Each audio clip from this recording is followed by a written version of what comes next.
պրոֆիլի հյուրը մեզ անկախ Արամ Մանուկյանն է, ՀԱԿ-ի գրասենյակում ենք, Լևոն Տեր-Պետրոսյանի աշխատասենյակում։ Պարոն Մանուկյան, ինչպե՞ս եք։ Հրաշալի, շնորհակալ եմ։ 1987 թվականին դուք ֆիզիկայի եւ աստղագիտության ուսուցիչ էիք, հետո ինժեներ։ Ինչպես դարձաք Հայոց համազգային շարժման անդամ։ Ինչպես բոլորը, որովհետեւ համազգային բարդ չէր, բովանդակություն էր։ Ամբողջ հայությունը, Հայաստանի հայությունը կամովին այդ գործի մեջ մտավ, դա ոգուճի չէր, ոչ թելադրանք էր, ոչ պատեհապաշտություն էր, հարմար պահ էր։ Արևելյան Եվրոպան ազատականացվել էր, սովետական միությունը քանդվում էր եւ սկսեցին շարժումներ։ Դա միայն հայկական չէր, շարժումները ամբողջ հետսովետական շրջանում տարածվեցին եւ Հայաստանը դրա առաջամարտիկներից էր, սկսվեց Ղարաբաղյան շարժումը, ազատագրական շարժումը, դա ամբարված շարժում էր, ամբարված զգացմունքների պոռթկում էր, կայծակ էր եւ բոլոր հայերի սրտի մեջ մտավ, բոլորի։ Դրա համար էր մասսայական, դրանով էր պայմանավորված հաջողությունը հետագա։ Դուք առաջամարտիկ բայց դարձաք, բոլորը միացան, դուք դարձաք առաջամարտիկ, ինչպես։ Ձեզ ասեմ, շատ հետաքրքիր վերլուծություններ կան։ Առաջամարտիկ դարձան գիտնականները եւ արվեստագետները։ Հետո հասարակությունը բան ուներ, մաղ ուներ։ Մաղով ընտրում էր ավելի ակտիվիստներին, ավելի վստահելիներին։ Թեպետ ես եղած Ղարաբաղ կոմիտեի անդամների մեջ ամենաջահելն էի, բայց թոսանքը եւ մոտիվացիան Ղարաբաղ ազատ տեսնել, իսկ այնուհետև երկիր անկախ տեսնելը երազ էին, բարձր երազ, լուսեղեն երազ, եւ այդ երազը համախմբեց բոլորից ու բերեց հաղթանակների եւ վերջնական արդյունքում բերեց Հայաստանի Հանրապետության անկախությանը։ Ես մենակ չի, ես միլիոնների մեջ մեկն էի։ Պարոն Մանուկյան, դուք բազմաթիվ պատմական իրադարձությունների միջով եք անցել, հանդիպել եք տարբեր երկրների բարձրաստիճան պաշտոնյաների հետ, անվանի մարդկանց հետ, ում հետ հանդիպումը երբեք էլ չեք մոռանա։ Հանդիպումները քաղաքական, այսպես նախագահների, պարլամենտների նախագահների շատ է եղել։ Ուսանելի է եղել այդ ամենը, սովորել ես, տեսել ես, սաղաշխարհով պատտվել եմ, բայց ինձ համար մի ուրիշ դաս մնաց, որը խոր հետք թողեց իմ կենսագրության մեջ, դա մեր մեծերի հետ հանդիպումներն են։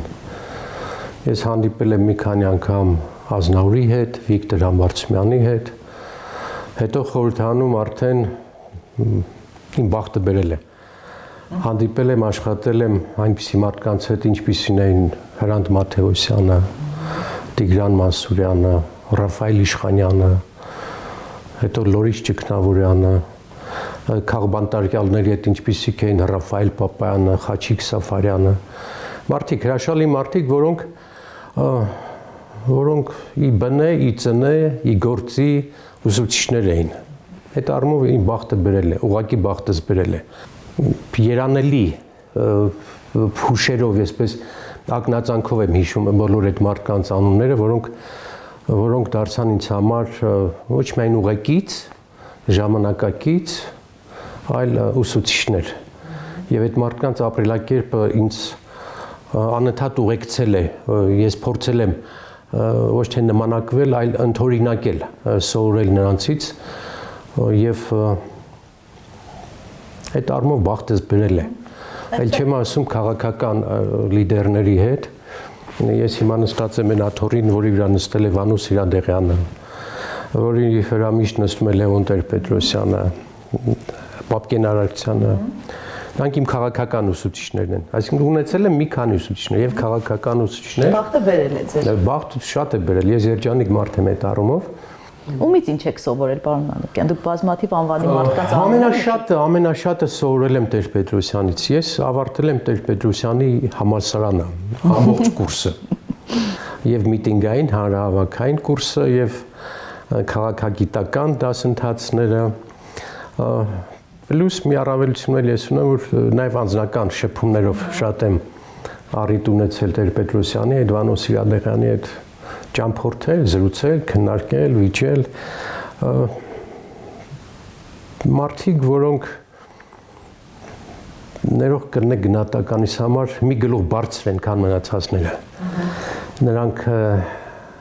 ավելի հեռուն էին տեսնում, քան մնացածները։ Նրանք խոր էին ավելի, քան մնացածները, խոր են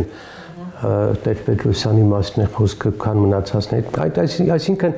մարդիկ, որոնց մասշտաբը ընդգրկուն լինելը շատ ավելին է, քան սովորական մարդկանց, եւ այդ առումով նրանց հետ շփվելը, լսելը, խոսելը մի ամբողջ շկոլա է, դպրոց, որոնք օգտակար են ցանկացած մարդու համար։ Ինձ վստահվեց այդ երկու պատմական փաստաթղթերը՝ օգոստոսի 23-ի հռչակագիրը եւ 91-ի հանրաքվեից հետո Գերագույն խորհրդի որոշման ընթերցումը։ Դա իհարկե ինձ համար բան բացեց, լայն պրոսպեկտ, լայն հնարավորություններ։ Փորձեմ այսպես համեստորեն, շատ համեստորեն ասել, որ ես փորձեցի արդարացնել այդ վստահությունը եւ 35-40 տարի արդեն այդ գործի մեջ եմ եւ երբեք համը չեմ հանել, չեմ դավաճանել, չեմ շեղվել, փորձել եմ լինել հավատարիմ այն սկզբունքի, այն որը 88-ին եկավ, այդ լուսավոր շարժման սկզբունքներին հավատարիմ եմ։ Այդպես եմ նաև սովորացնում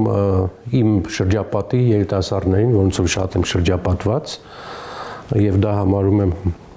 երիտասարդ մնալու բան, էլիքսիր, գաղտնիք։ Իսկ դժվար չէր այդ քաղաքական կուրսից չշեղվել, քանի որ բազմաթիվ այսպես փորձությունների միջով եք անցել, ինչու ոչ կարող էին նաև գայթակղություններ որոշ լինել։ Շատ լավ հարց եք տալիս։ Ամենադժվարը գայթակղության դեմ պայքարն է, երբ որ դու իշխանության վերևի շերտերում ես, մոտ ես ամենաղեկավարներին եւ հնարավորություններ ունես լավ ապրելու, չգիտեմ, սեփական հարցերը նաեւ կարգավորելու, այդտեղ բարոյական մարդ միշտ կռիվ է տալիս գնալ ընդառաջ գայթակղություններ մի քիչ էլ քո համար ապրել, թե միայն հասարակության համար։ Այն հասարակական գործիչները, որոնք դիմանում են այս գայթակղությանը, չեն շեղվում, նրանք երկարակյաց են։ Իմ ընկերների մեջ շատերը կան, որոնք 88-ից լուսավոր տղերք էին, հերոս, գրագետ, փորձված, շատերը չդիմացան։ Շատերը առնետավազքի ճանապարհով գնացին, շատերը պաշտոնների հետևից գնացին, լավ ապրելու հետևից գնացին, եւ այստեղ կինոյի տղա է նա, ով դիմանում է գայթակղություններին եւ դուրս է գալիս մաքուր, կորցնում է շատ դուք ձեզ կինոյի տղա եք համարում։ Այդ առումով այո, որովհետեւ շատ բարեկամներ են ինձնից երես թեքել, ընկերներ են խռովել ինձնից, որոնց կարող էի օգնել, բայց չեմ օգնել, որոնց կարող էի ժողովրդական բառով հացի տեր դարձնել, բայց չեմ դարձրել։ Այդ դժվարությունները իսկապես շատ դժվար են, մեկ խեղճացել եմ, բայց մեկը պատվով եմ դուրս եկել, որովհետև գիտեք ոնց էր ներքին արգելք ունեի, որը ես ինձ համար սահմանեցի օգոստոսի 23-ին 90 թվականին։ Ես եւ մտքում եւ բարձրաձայն ինքս իմ հետ պայմանավորվել եմ, որ գնալու եմ ուղիղ, անշեղ, գնալու եմ երկրի կայացման, երկրի պետականության ճանապարհով եւ ոչ մի բանի առաջ չեմ կանգնելու։ Այդ ընթացքում թշնամիներ ես ձեռք բերում, այդ ընթացքում կորուստներ ես ունենում, հայհոյանք ես երբեմն արժանանում, Տեր-Պետրոսյանն ասում, ով մտնում է քաղաքականության դաշտ եւ օրհնանքի, պատրաստ լինի եւ անեծքի։ Դա էլ բանի է։ Հաճույքի մի ձև է, որ դու չես կոտրվե, գնում ես ու նաև մի հատ էլի բան կա, հիմա հիշեցի, ուրիշների համար նաև դա բան է, օրինակ է դառնում, այդ ձեր ասած ես որ ուսուցիչ էի, գիտելիքից են կողմ, փորձից են կողմ, միշտ աշխատում էի անձնական օրինակով դաստիարակել աշակերտներիս, ուսանողներիս, անձնական օրինակից բարձր բան մանկավարության մեջ չկա։ Պարոն Մանուկյան, իմ ձեռքին այսպես սուր հարցեր կան, 3 հարց, դուք կարող եք կամ պատասխանել, կամ չպատասխանել, ընտրությունը ձերն է։ Կպատասխանեք։ Խնդրեմ, կարող եք ընտրել։ Ես կընթերցեմ այդ հարցը եւ պարոն Մանուկյան, ձեր թիմի առանցքային դեմքեր Վահագն Խաչատուրյանը, Վլադիմիր Կարապետյանը, Նիկոլ Փաշինյանի թիմում են։ Այդ ինչպես եղավ, որ նրանք հեռացան ձեր շարքերից։ Պատեհապաշտությունը տարավ լավ ապրելու ճանապարհը տարավ կամ մեծամտությունը տարավ այն կարծիք թե իրենք արդեն այնքան են կայացել, որ կարող են լինել ինքնուրույն, կարող են դառնալ լիդեր։ Մինչդեռ բոլորն է ձախողված են այդ առումով։ Մի գաղտնիք բացեմ, յուրաքանչյուր անհատ, որքան էլ նա ուժեղ է, չի կարող ավելի ուժեղ լինել, քան իր թիմի մեջ է։ Երամի մեջ, թիմի մեջ մարդը դեգուս ամենաուժեղ անհատը շատ ավելի ուժեղ է, քան երբ որ նա թիմափոխ է լինում, առնետավազք է գնում կամ գնում է արդեն այն մեծամտության, որ ինքը արդեն կայացել է եւ կարող է իր հին թիմը մերժել, իր կենսագրությունը մերժել, իսկ ու մասին դուք ասում եք, բոլորը կենսագրություն մերժած մարդիկ են։ Երբ որ դուք կենսագրությունը մերժում եք, նշանակում է որպես ազգ պատմությունը տել ես մերժում։ Հիմա մենք նաեւ այդ ճանապարհով ենք։ Մեր իշխանությունները փորձում են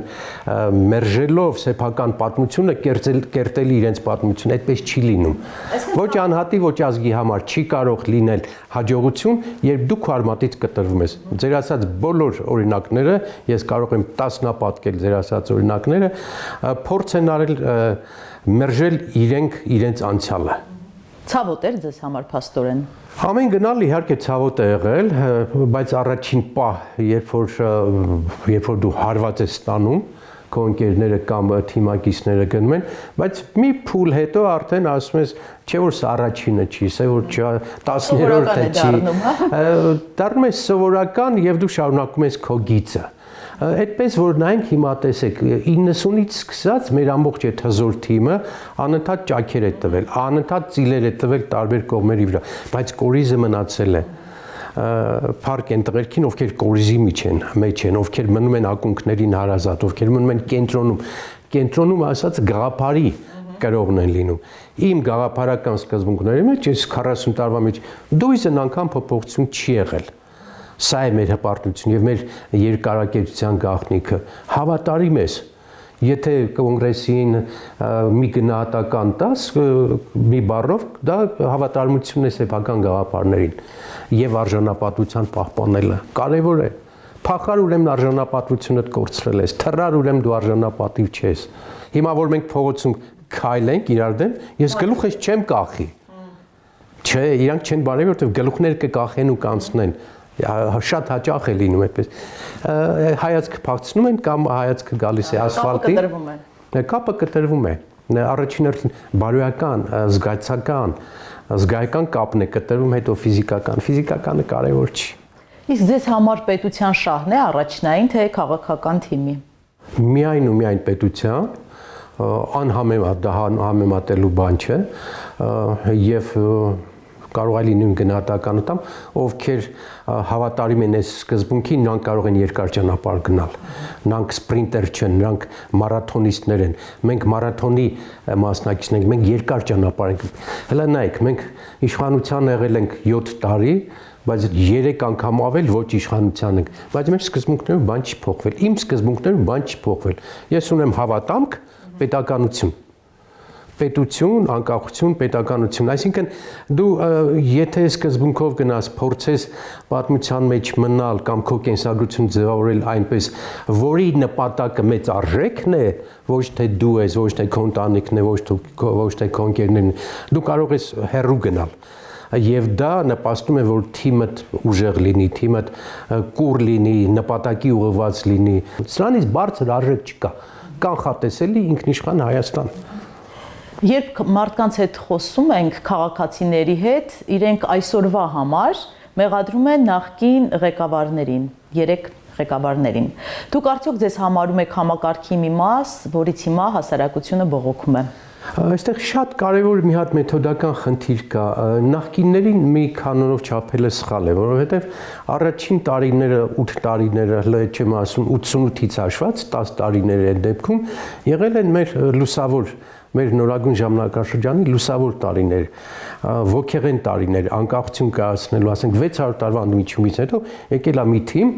ընդ որում անաղարտ թիմ, ես նկատի ունեմ Գերագույն խորհուրդը, որևէ մեկի նկատմամբ չես կարող քննադատական, բացասական բան ասել, մի թիմ, որը իր երազած հեքիաթն է կառուցել։ Դա անկախության տարիներն էին, ես համարում եմ մինչև 98 թվական, որից հետո մեր երկիրը շեղվեց եւ կոռուպցիայի եւ գողության տարբեր բացասական բաներ կարող ես ասել եւ նաեւ սկսեցին այդ մարդիկ քարկոծել անցյալը արդարացնելու իրենց ներկան։ Հիմա էլ ենք այդ process-ի մեջ,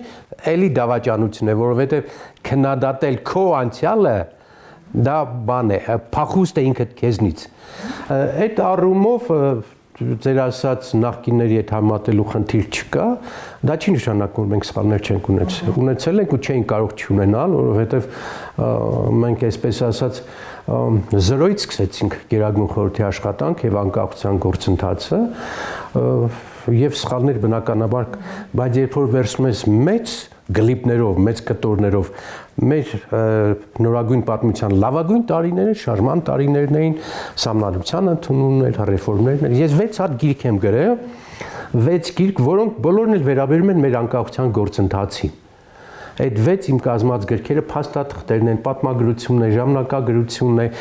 օրենքներն են, փաստերն են, եկեղեցու դերն է, մտավորականների դերն է մեր կայացման գործում, դրանք դասագրքեր են, հասկանում եք, որոնցով կարելի է սովորել։ Իսկ իմ ասած 98-ից հետո չկա որևէ գիրք, չկա որևէ տեսական հոդված, չկա որևէ վերլուծություն, որը գովերքի, որը բարձրացնի, որը արժևորի անկախությունը, պետականությունը, այդ մեր սիրուն գեղեցիկ լուսավոր տարիները։ Տարբեր են։ Եվ հիմա մենք նաև այդ դժվարությունն ենք կրում, այդ սևացած վիճակը, որ անընդհատ փնովել են, դժգոհել են, սևացրել են, այնքան շատ ա եղել, որ Ավգյան աթոռի աղորներին պիտի մաքրես, որ նոր քաղաքացուն հույս տաս։ Ինչու է այսօր մեր քաղաքացին պասիվ, շատ պասիվ, ապատիկ վիճակում են, հուսահատ։ Հիասթափություն կա, որովհետև հիասթափության վրա 20 տարի աշխատել են։ Հիմա ես ինչքան էլ փորձեմ լավատեսություն մեր ժողովրդին մատուցեմ, փոխանցեմ, որ ժողովուրդ ջան, դու ես այս երկրի տերը, վարչապետը չի, չգիտեմ, նախագահը չի, եւ այդ ամբողջ մեր շարժման հերոսամարտի գաղտնիքը նրա մեջ է, որ քաղաքացիներ մասնակցում։ Հպարտությամբ միշտ այս օրինակը բերում եմ 2,42,000 մարդ եկել է քվեարկել է ինքն իր ձեռով իր կամքով քեֆ ուրախությամբ, այսինքն քաղաքացին եկավ իր պետությանը տեր կանգնեց, ոչ թե պետության տերը տեր կանգնեց։ Մենք հիմա զրկված ենք դրանից։ Մենք չունենք այս պայն քաղաքացի, որը ուզում է պատրաստ է եւ գիտակցում է, որ ինքը պետք է երկրի ճակատագիրը լուծի։ Ընտրությունների են գնում, կարող է 70% չմասնակցել։ Ու դա մեր պարտությունն է։ Եվ այսօրվա բոլոր մտավորականների խելոք մտածող մարդկանց գործը պետք է լինի հետեւյալը. ժողովուրդ ջան, եկեք, ինչ ուզում եք արեք, բայց ձեր ակտիվությունից է կախված երկրի ճակատագիր։ Կգաք, երկիրը կփրկվի, չեք գա, ուրեմն իշխանավորը ձեզ կհաղթի։ Այդուհանդերձ, պարոն Մանուկյան, արդյոք կա մի իրադարձություն կամ որոշում, որի համար դուք հիմա պատրաստ եք հասարակությունից ներողություն խնդրել։ Չէ, իմ ասով բացարձակ չկա այդպիսի բան, բացարձակ, երբեք որևէ բան, այսպես է, գնահատական ոչ թե հասարակության առ, ես իմ խղճի առաջ ոչինչ սխալ չեմ արել։ Ես իդեալական չեմ, թերի եմ, միշտ ուշանում եմ, ավելի քչախոս եմ դառել, ավելի պասիվ եմ դառել, հաճախ ինքս իմ մեջ խղճանում եմ, ինչ շատ խղճացնում է այդ ընկերների դավաճանությունը, իսկապես խղճացնում է հասարակության պասիվությունը, խղճացնում է երբեմն այն, որ չունես այն ուժը, որ կարողանայր այն գեղեցիկ երազներ իրականացնել, դա խղճացնում է մարդուն։ Այդ առումով մեղավոր եմ, հա, մեղավոր ենք զգում, որ մենք հասանք այս վիճակի, որ չենք կարողանում ռեալ մտնել անկախության դաշտ ու նենց ճակատը բաց ողնաշարը ձիգ գնաս ասես սա Հայաստանի Հանրապետությունն է, այդ առումով խղճանում եմ։ Հիմա այդտեղ մեղավոր եմ թե չէ, չգիտեմ, բայց ես չգիտեմ։ Այ վերադառնալով 90-ականներին Արցախյան հաղթանակից հետո դժվարին տարիներ հաջորդեցին, ժողովուրդը ինչպես ասում է, մութ ու ցուրտ տարիներ։ Ձեզ համարել էին այդ տարիները մութ ու ցուրտ։ Իհարկե ֆիզիկական առումով մութ ու ցուրտ են։ Ես ամբողջ գիշեր հացի հերթ էի կանգնում, որ առավոտյան մի հատ հաց հասցնեմ ու գամ սեսիայի ոդկով գամ։ Իհարկե դժվարություններ էին, արդյունավետ չէինք աշխատում, բայց հո գիտեինք, որ պատերազմ ենք հաղթում, բայց հո գիտեինք, որ ռեֆորմներ ենք անում։ 28 ռեֆորմ ենք իրականացնել 5 տարվա մեջ։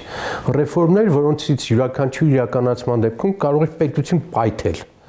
պետություն առ-ոչինչ դառնալ։ Դրանք տանջանքի ժողովրդի վատ ապրելու հաշվին իրականացված ռեֆորմներ էին, իհարկե, բայց հո գիտենք, որ մեջներս լույս կար, այդ մեջի լույսն էր բանան։ Հիմա շատ լույս ունենք, բայց երջանիկ էիք այն ժամանակ, որովհետև հեքիաթ էինք կառուցում։ Եթե այդպես չներ, մենք Ղարաբաղում չէինք հաղթի։ Ինքնահապկանք չէր դա։ Ամենևին այդ ոգին պահեց, այն ոգին, որ ես տեսել եմ Ազատության հրապարակում, դա սովորական մարդկային չէր, դա աստվածային էր։ Կես միլիոն մարդ մեկտեղ եւ ամբողջ երկրում հանցագործություն տեղի չունեն, բոլոր իրար օգնում են, բոլոր անցուցադիր օգնության կողմնակիցներ են, բոլորը իրար սիրում են։ Իսկ ինչու են մարդիկ չարացել։ Մարդիկ չարացան, որովհետև մարդկանց չարացրին, որովհետև սկսեցին վերևում ուտել, վերևի ուտողը թույլ է տալիս իր ներքևինին ուտել, նա իր ներքևինին ուտել, եւ այդպես համակարգը փտտում է, համակարգը այդպես փչանում է։ Եվ մարդը ասում է, լավ, եթե վերևին եկել է, որ իր կյանքը ապահովի, ես էլ ինչ գործ ունեմ այստեղ։ Ինքը արդեն կտրվում է քաղաքացի լինելուց, պետականամետ լինելուց, գործոն լինելուց, պետության ղեկավարման, կառավարման գործում եւ սկսում են վիճակը, որի մասին խոսում ենք, այդ ապատիկ վիճակը։ Իդեպ ձեր անունը ոչ մի կոռուպցիոն սկանդալի մեջ չկա, փաստորեն մաքուր կենսագրություն ունեք, սեփական շահի հետևից չեք գնացել այդ ճանապարհով։ Եթե այդպես լիներ, այն ակնածանքը, այն վերաբերմունքը, որ իմ նկատմամբ հիմա էլ անգամ կա, դրական առումով չէր լինի։ Իսկ հետաքրքիր է, քաղաքական գործիչները հաճախ են ստում։ Գիտեք, այն մարդիկ քաղաքականության մեջ, ովքեր ստել են, դրանք էլ փչացրել են քաղաքականության վարկը։ Շատ եմ լսել, շատ եք լսել, որ քաղաքականությունը անբարոյականություն է։ Դրանք այն մարդկանց պատճառով են, որոնք հենց այդպես եղել են, անբարոյական, խաբելով, սուտասելով։ Այսօրվա ղեկավարները սուտասան են, սովորական սուտասան։ Ազնիվ մարդու տեղ է քաղաքականություն, բարոյական մարդու տեղ է, որովհետև հիմա նայեք։ Բայց հաճախ հակառակն են ասում, չէ՞։ Շատ են ասում, եւ շատ դա տարածված են, որոնք դա տարածված է նաեւ հենց նրա համար, որ ստեղծվի ապատիկ վիճակ։ Բարոյական մարդու դեֆիցիտը հիմա կառավարություն, իշխանություն ակնհայտ է։ Համեմատելու համար ես ինքս էլ չեմ սիրում որ համեմատում եմ, բայց 90 թվականի բոլոր падգամավորները բարոյական էին։ Մի հատ ասացված կունեմ, շատ եմ կրկնում, երբեմն սիրունել չի։ 90 թվականի 260 падգամավորները մի պիջակով մտել են, նույն պիջակով դուրս են եկել։ Ոչ մեկը բիզնես չի դրել, ոչ մեկը կոռուպցիա չի արել, ոչ մեկը ռեստորան ու խանութ չի ունեցել։ Այդ հետո է։ Բայց ասում են, որ կոռուպցիայի հիմքերը հենց այդ ժամանակ դրվեցին։ Ես էլ ձեզ օրինակ եմ ասում, որ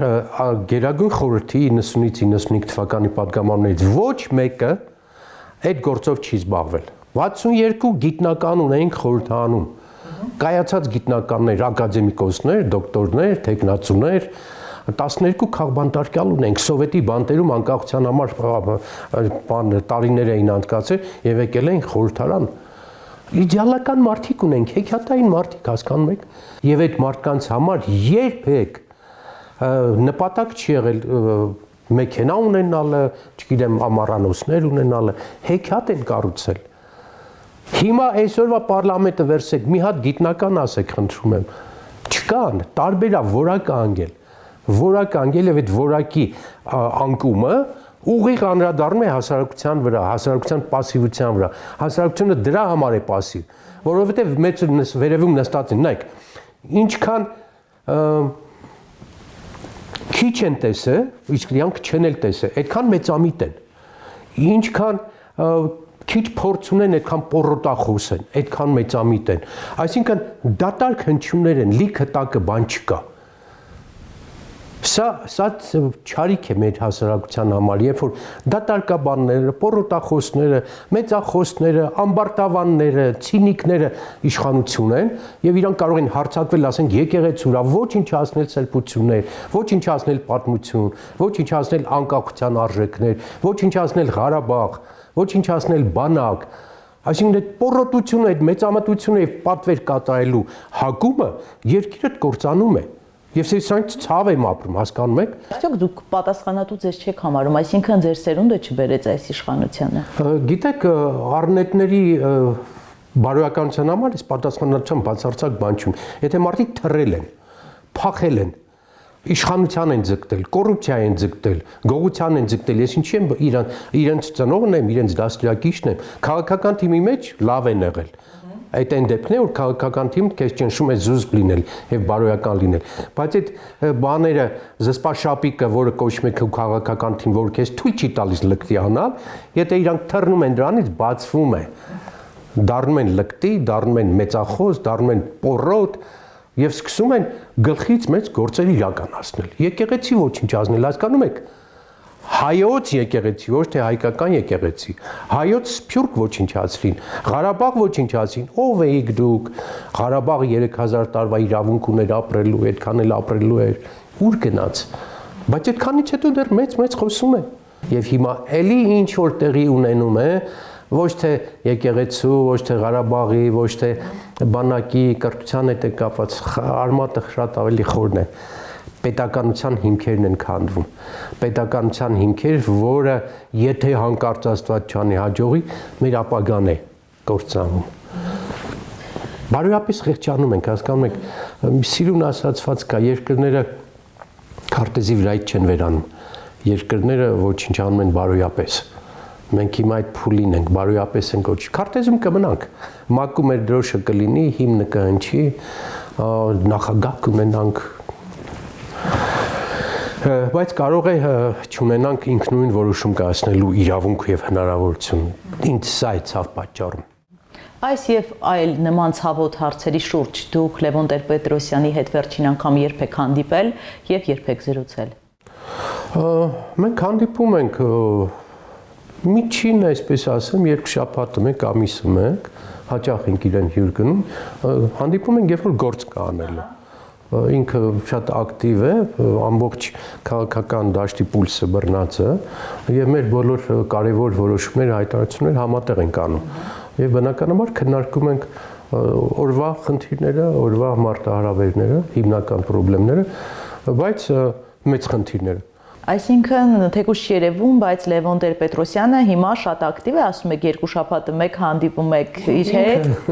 Ինքը իր չերևալով շատ ավելի երևում է, շատ ավելի ազդեցիկ է, քան գործողները։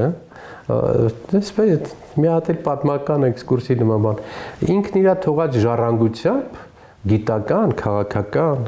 փորձագիտական, դիվանագիտական շատ ավելին է, մի քանի անգամ ավելին, քան իրեն հաջորդած բոլորը միասին։ Մենակ իր գրած գիտական 50-ի չափ գիրք ունի, 100-ի չափ գիտական հոդված ունի։ Միջազգային կլասի ինքը քաղաքական գործիչ է,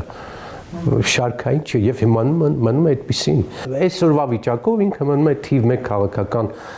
գործիչը, գիտնական գործիչը։ Իսկ այդ դեպքում գաղտնի հարցազրույցներ տալիս է առաջին նախագահը, որը հիմա չի հրապարակվում, բայց տարիներ հետո կհրապարակվի։ Չկա նման բան։ Չէ,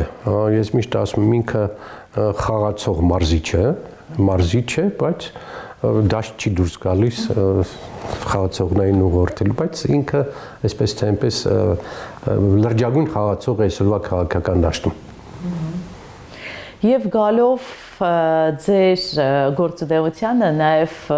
մենք գիտենք, որ դուք նաև նկարում եք, պարոն Մանուկյան,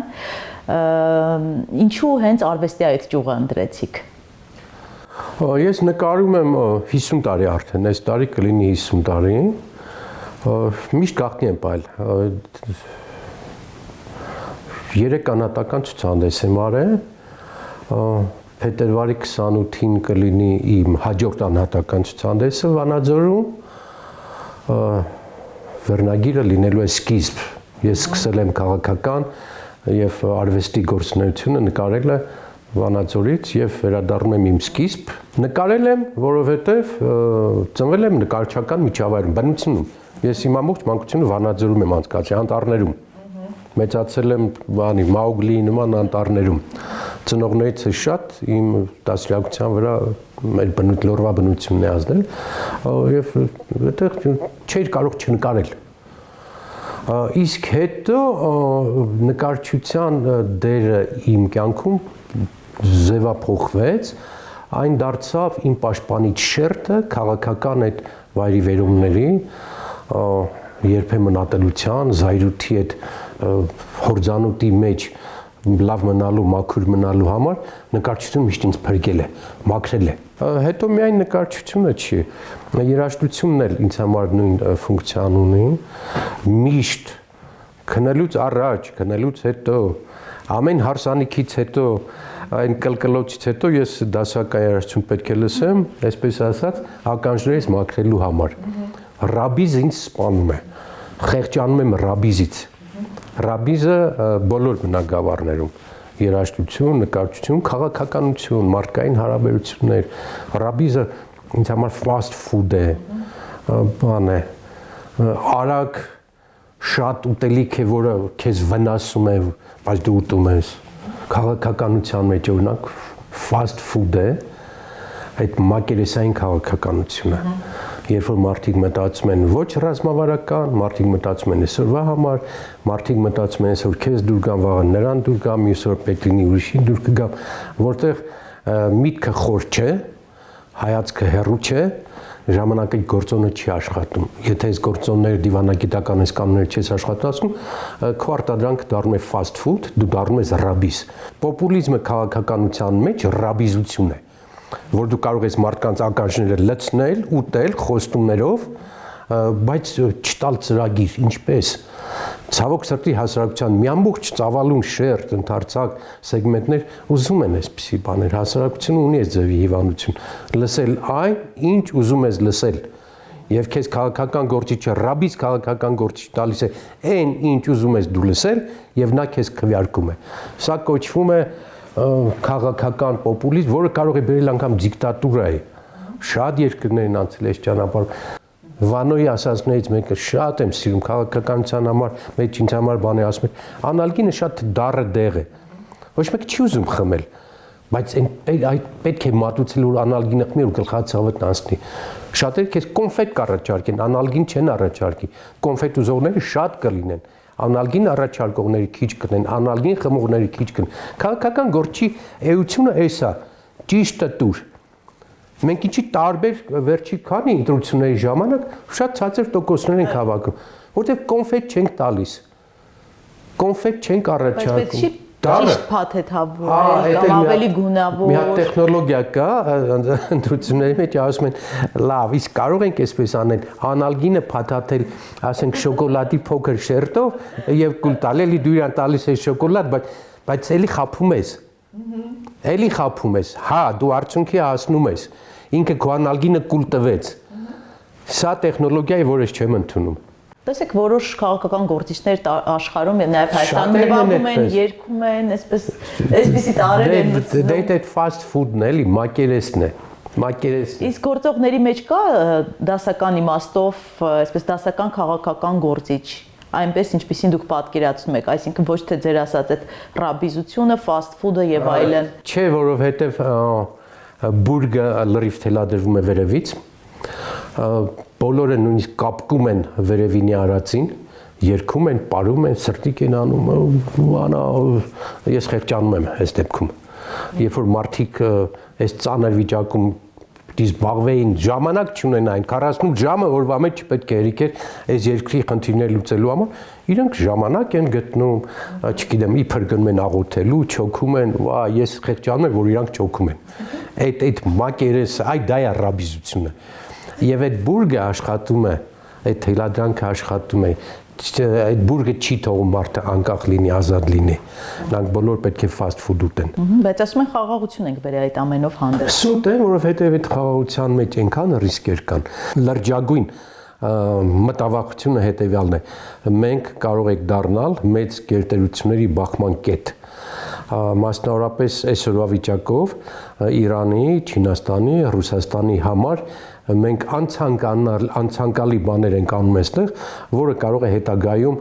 բախման հնարավորություն ստեղծել։ Մասնավորապես խստագույնս ցավ եմ ապրում, որ Իրանի նկատմամբ մենք այսպես ենք վերաբերում մեր հին բարեկամ ծանր տարիներին մեզ ամենաշատ օգնած երկրի նկատմամբ մենք այսպեսի վերաբերմունք չպետք է դրսևորենք։ Պարոն Մանուկյան, գալով ձեր ընտանիքին, ձեր երեխաները վստահաբար բարդ են իրենց հոր քաղաքական անցյալով։ Դուք ձեր ընտանիքին անհրաժեշտ ժամանակ կարողացել եք այս տարիների ընթացքում հատկացնել։ Նախ սկսեմ նրանից, որ իմ մեծ ընտանիքն է ինձ այսպես դաստիարակել, սովետական տերմինով մտավորական ընտանիքում եմ մեծացել, ուսուցիչ, մանկավարժ, ինժեներ, հայրս նույնպես եղել է Գերագույն խորհրդի դեպուտատ, դաստիարակվել եմ այդպես։ Հայրս եղել է նվիրյալ կոմունիստ, կոմունիստի լավ տեսակով, որ երբեք կողքից կոպեկ չպետք է տուն մտներ, երեխաները պետք է դաստիարակվեին, մարզվեին, շախմատ խաղային, երաժշտական դպրոց գնային, աշխատեին հոր հետ, այդպես եմ մեծացել, դաստիարակվել, դա շատ իմ կենսագրության վրա ազդել։ Նույնը ես փոխանցել եմ իմ երեխաներին։ Կրթության եմ տվել իրենց ուզածով, իրենց ուժերով, երբեք որևէ կոպեկ չեմ տվել, բայց ոգևորել եմ, սովորել եմ հետները մանկավարժական մոտեցումներից միշտ աշխատել եմ այստեղ, գոհ եմ, իմ ընկերներն են իրանք, իմ ամբողջ ընտանիքը եւ կինս եւ երեխաներս եւ թոռս իմ ընկերներն են, իմ լիցքավորողներն են։ Իսկ կա ինչ-որ բան, որ ընտանիքով սիրում եք անել, կամ ավանդույթ ընտանիքով որևէ։ Մենք ունենք շատ բարեկամներ, մեր տանը միշտ ուտել խմելու միջոցառումներ են, շատը հիմա դրսում են ապրում, գալիս են, հավաքվում ենք ուտել, խմելու, երգելու, պարելու, շատ հաճախում ենք համերգներ, նկարչական պատկերասրահներ, սպորտային ենք, այսօր շաբաթը 3 անգամ լողի եմ գնում, շաբաթը 1 անգամ բնություն եմ գնում պարտադիր, շաբաթ 1 անգամ ընկերներիս ուտում խմում եմ, նկարում եմ, այսինքն հասցնում եմ ժամանակս լորեցիկ ասում են, եթե սրտումը տեղ լինի, թավում էլ եղ կլինի եւ այդ ամենը օգնում է քաղաքական գործունեության, ես ասեմ, եթե ասենք շաբաթ կամ կիրակի օրը լայն այսպես սրտով հանգստացել եմ, ձներն եմ ընկի անտառներում, ծաղիկ եմ քաղել կամ նկարել եմ, երկուշաբթի օրս շատ հանգիստ է լինում։ Իսկ Հայաստանը ինչպես կնկարեիք կամ ինչ գույներով։ Հայաստանը ես նկարել եմ տարբեր գույներով, իհարկե իմ տեսած ծաղիկների գույներով, Վանաձորի կանաչ գույնով եւ այն վառված հացի ցորենի օխրա գույներով, իսկ վերջերս շատ ավելի հաճախ իմ երկու ցուցահանդեսներ այդպիսին երագույն էին կոչվում, կարմիր կապույտ դեղիններ, կարմիր կապույտ դեղինը նույնիսկ այնտեղ, որտեղ դու դա չես էլ ուզում, այդ իրեք գույնը գալիս են, էներգիա են տալիս, հասկանում եք, սովորական ծաղկեփունջ եմ նկարում, բայց կարմիր ծաղիկ, կապույտ ծաղիկ, դեղին ծաղիկը ինձ համար դառնում է երագույն, պատահական չէր, որ ցուցահանդեսից վերնագիրը այսպես էր անկախության գույնը, երագույնը ինձ համար դարձել է մտածողություն, այսպես երազ, երեխա, ծաղիկ, որ իմ տի պահպանես։ Հայաստանը այդպեսին է, Հայաստանը ինձ համար երագույն է, ծաղիկների փունջ է, որը էներգիա է քեզ տալիս։ Իսկ ինչպիսի Հայաստան կուզենայիք ժառանգել ձեր թոռնիկներին։ Կանխատեսելի, որ արտագաղթելը լիներ ամոթ, որ ներգաղթելը լիներ ստիմուլ։ Ընդ որում ձեզ ասեմ, Հայաստանի ստրատեգիական հեռանկարային փրկությունը դրա մեջ է, որովհետև մենք դեմոգրաֆիկ առումով կտրուկ պարտվում ենք հարևան երկրներին։ Մենք իջնում ենք, նրանք բարձրանում են, մենք քչանում ենք, իրանք շատանում են։ Եվ միակ փրկությունը լինի այն իշխանությունը, այն միջավայրը, այն պայմանները, որ յուրաքանչյուր հայ արմունկներով մրցի շուտ տոմսառնի գա Հայաստան։ Ամեն ինչ պետք է անել։ Ես ձևերը գիտեմ անկեղծ ասած, չնայած դա մի քիչ հարուստ երկրի ֆունկցիա է, ներգաղթը նկատի ունեմ,